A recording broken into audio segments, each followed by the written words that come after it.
Pinadali na at mapapagaan ang pagbibigay ng OWA scholarship grant sa mga kwalipikadong anak ng mga overseas Filipino worker kasunod ito ng nilagdaang Memorandum of Agreement ng Overseas Workers Welfare Administration at ng Land Bank of the Philippines.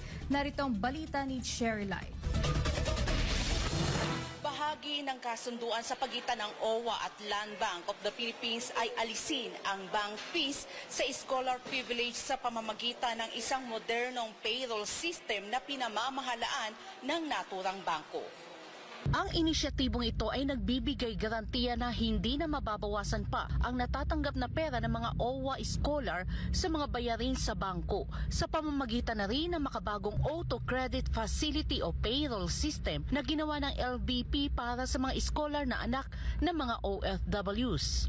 Nag-tie up kami ng auto credit facility. Doon po makikredit yung mga scholarship grant ng mga bata using the Land Bank account.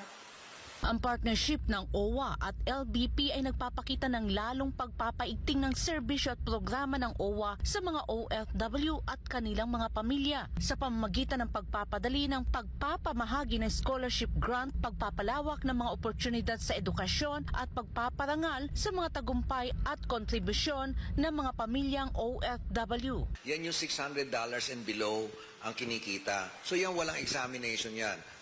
They just need to go to our regional offices. Kung merong slots, ay i-applyan na nila. So imagine kung gaano kadami at ganito kadami mapag-aaral ng OWA from first year hanggang makatapos. Bukod pa dito, ang OWA ay magbibigay pa ng karagdagang bilang sa OWA Development Scholarship Program o DSP mula sa 2,500 ay magiging 5,000 na ito na magbubukas ng mas maraming oportunidad para sa mga nagnanais na maging OWA